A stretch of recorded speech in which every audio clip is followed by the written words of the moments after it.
Welcome to Reading Out Aloud. Today I will be reading The Little Mermaid from the Princess Tales.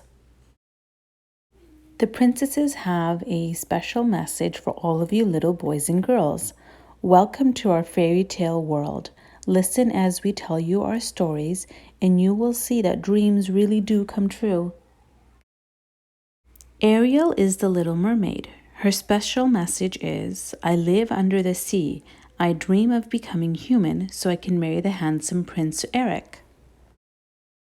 Now let's read The Little Mermaid and see how Ariel marries Prince Eric. For as long as I can remember, I longed to be human. The human world was amazing. I loved everything about it. I collected items from above the water and looked at them whenever I could. But my favorite thing about the human world was Prince Eric. I dreamed of dancing with him in the moonlight. But I couldn't go on land. I'm a mermaid. My name is Ariel. The first time I saw Eric, he was out on the ocean. There was a terrible storm, and his boat was torn to pieces. Eric was thrown into the water. He hit his head on the bow of the ship and began to sink. I saw the whole thing happen. I knew my father would not want me to help a human, but I couldn't let Eric drown. I dove after him and pulled him safely onto the beach. He was very still. Was he alive? I listened closely. Eric was breathing. I had never been happier. I began to sing. When he heard my voice, Eric opened his eyes. I couldn't let him see my tail. I quickly dove back into the water and swam home. When my father, King Triton, found out that I had saved a human, he was furious. Contact with the human world is forbidden, he cried angrily. He destroyed all of my human keepsakes and told me that I was never to see Eric again. But how could I stay away from Eric? I loved him. I knew my father would never understand. There was only one way to get what I wanted. I had to go see Ursula, the sea witch. She was the only one who could help me. At least that's what her two slimy sea eels, Flotsam and Jetsam, told me. They led the way to her lair, and I followed. My friends Flounder and Sebastian tried to stop me, but I would not listen. I'll make you a potion that will turn you into a human for 3 days, Ursula told me. Before sunset on the 3rd day, you've got to get old Princey to fall in love with you. If he doesn't, you turn back into a mermaid, and you belong to me.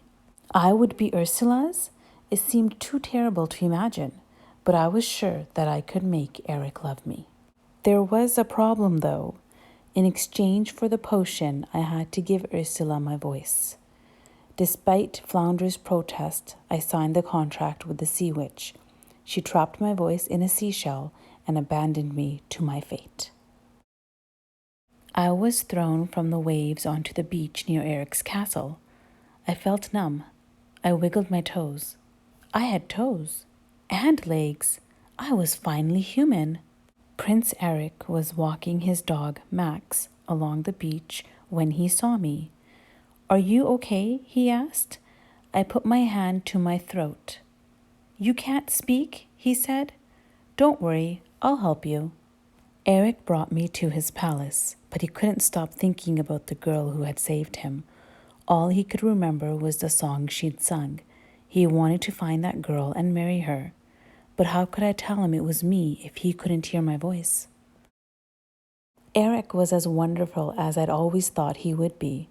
On my 2nd evening, he invited me on a boat ride. Just as he was about to kiss me, Ursula's eels tipped the boat over. The sea witch was doing everything in her power to prevent our kiss. She even turned herself into a young woman named Vanessa with a beautiful voice. My voice. Eric thought he had found the woman who saved him from drowning, and he asked Vanessa to marry him. I was devastated. Thankfully, my friend Scuttle warned me about Ursula's plan. Eric realized the truth too. He kissed me, but he was too late. It was the 3rd night, and the sun had set. I turned into a mermaid again. I was Ursula's slave. She dragged me back to her lair. Eric had finally found me, and he was not going to lose me again. He dove into the ocean, and together we defeated the evil sea witch. But we were still separated. He was a human, and I was a mermaid. I could not change that, but my father could. He had finally seen how much Eric and I loved each other. He cast a spell to make me human. At last, Eric and I were married and lived happily ever after. I hope you enjoyed The Little Mermaid. Please like, share, and invite your friends to Reading Out Aloud. Remember to subscribe as new stories are added every day.